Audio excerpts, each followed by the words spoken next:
Hi అండి, welcome to my YouTube channel. So మన ఛానల్లో రెసిపీ ఏంటంటే తెలంగాణ స్పెషల్ బగారా రైస్. నా స్టైల్లో ఎలా చేస్తానో చూపిస్తాను చూడండి. సో బగారా రైస్ కావాల్సిన ఐటమ్స్ ఆలుగడ్డ, ఆనియన్, కొత్తిమీర, కరివేపాకు, పచ్చిమిర్చి. సో ముందుగా ఒక ప్యాన్ పెట్టుకోండి. 2 టేబుల్ స్పూన్స్ ఆయిల్ వేసుకోండి. సో ఆయిల్ అయితే మంచిగా హీట్ అవ్వాలండి. చూస్తున్నారుగా 2 టేబుల్ స్పూన్స్ అయితే సరిపోద్ది. నేను 1 కప్ రైస్ తీసుకున్నా కాబట్టి 2 టేబుల్ స్పూన్స్ సరిపోద్దండి. సో ఆయిల్ అయితే హీట్ అయింది. ఫస్ట్ అయితే జీలకర్ర వేసానండి. ఇది నా స్టైల్లో చూపిస్తున్నాను చూడండి. ఫస్ట్ అయితే జీలకర్ర, నెక్స్ట్ కొంచెం స్పైసెస్లో ఫ్లవర్ వేసుకున్నానండి. సో దీన్ని ఏమంటారో కామెంట్ చేయండి, నాకు తెలియదు దాని పేరు. సో నెక్స్ట్ అయితే అనాస పువ్వు వేసుకున్నానండి. 2 అయితే చాలండి, చాలా స్పైస్ ఉంటుంది కదా. సో కొంచెం సాజీరా కూడా కొద్దిగా వేసుకోండి, స్మెల్ వస్తుంది. సో ఒక 3-4 యాలకులు వేసుకోండి. సో ఆయిల్ మంచిగా ఫ్రై అయ్యాక ఆనియన్స్ అయితే వేసుకోండి. ఆనియన్ కూడా ఆయిల్లో డీప్ ఫ్రై కావాలండి, బ్రౌనిష్లో రావాలి. సో మంచిగా కలబెట్టుకోండి. స్పైసెస్, ఆనియన్ అన్నీ మంచిగా బ్రౌనిష్లో రావాలండి. సో చూస్తున్నారు కదా, అట్లా బ్రౌనిష్లో వచ్చినాక కొద్దిగా కరివేపాకు వేసుకోండి. సో పచ్చిమిర్చి కూడా వేసి కలబెట్టుకోండి. సో మా సైడ్ అయితే ఆనియన్స్ కూడా వేసుకుంటామండి బగారన్నంలో. చూడండి, అన్నీ మంచిగా కలిసేటట్టు కలబెట్టుకోవాలండి.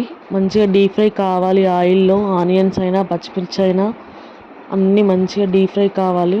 సో చూడండి, నెక్స్ట్ అయితే ఆలుగడ్డ వేసుకుంటున్నానండి. ఆలుగడ్డ కూడా స్కిప్ చేయొచ్చు, అది మన ఇష్టం. నేనైతే వేస్తానండి ఆలుగడ్డ, టేస్ట్ బాగుంటుంది. అలాగే మా పాప తింటుందని వేస్తా అండి ఆలుగడ్డ. నెక్స్ట్ కొత్తిమీర అందరు వాటర్లో వేస్తారు, బట్ నాకు ఆ స్మెల్ అంతగా నచ్చదండి. సో ఆయిల్లో డీప్ ఫ్రై చేస్తే స్మెల్ అనేది అంతగా రాదు మనకి. సో నచ్చని వాళ్ళు స్కిప్ చేయొచ్చు కొత్తిమీర కూడా, కానీ బాగుంటుందండి ఫ్లేవర్. చూసారా, అన్నీ అలా డీప్ ఫ్రై కావాలి. చూడండి ఆయిల్ ఎట్లా తేలుతుందో అలా కావాలండి. సో చూడండి, ఆయిల్ పైకి వచ్చినాక వాటర్ వేసుకోవాలండి. నేను 1 కప్పు రైస్ తీసుకున్నా కాబట్టి 2 కప్స్ వాటర్ తీసుకుంటున్నా. సేమ్ కప్పు, ఏ కప్తో రైస్ తీసుకున్నామో అదే కప్పుతో వాటర్ కూడా తీసుకోవాలండి. 1 కప్పు రైస్కి 2 కప్పుల వాటర్ పోస్తానండి నేనైతే. సో మంచిగా కలబెట్టుకోవాలి అన్నీ ఒకసారి కలిసేటట్టు. నెక్స్ట్ ధనియాల పిండి కొంచెం ఎక్కువ వేస్తేనే బాగుంటుందండి బగారన్నంలో. నచ్చిన వాళ్ళు తక్కువ వేసుకోవచ్చు, బట్ ఫ్లేవర్ అయితే బాగుంటుంది ధనియాల పిండి వేస్తే. సో వేసి మంచిగా కలబెట్టాలండి అన్నీ కలిసేటట్టు. చూడండి, నెక్స్ట్ అయితే సాల్ట్ 1.5 స్పూన్ అయితే వేస్తున్నానండి. సాల్ట్ మీ టేస్ట్కి తగ్గట్టు వేసుకోండి. సాల్ట్ బగారన్నంలో ఏంటంటే సాల్ట్ నిండుగా ఉంటే చాలా బాగుంటుంది. మనం ఏ కర్రీలోకైనా లేకుంటే నార్మల్గా అయినా తినొచ్చు. సో చూడండి, మంట అయితే ఎక్కువ పెట్టానండి స్టవ్కి. సో మూత పెట్టుకోవాలి ఇప్పుడు. సో మూత పెట్టుకుంటే అయిపోద్ది. ఎసరు కాగాలండి.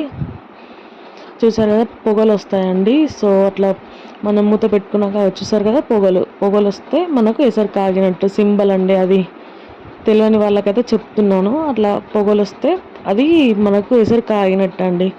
సో రైస్ అయితే వేస్తున్నానండి. చూడండి, రైస్ అయితే చాలా కేర్ఫుల్గా వేయాలండి. హాట్ వాటర్ పడితే పొక్కులు వస్తాయండి. చాలా జాగ్రత్తగా కేర్ఫుల్గా వేయాలండి రైస్ అయితే. చూడండి, రైస్ అయితే అంత వేసానండి.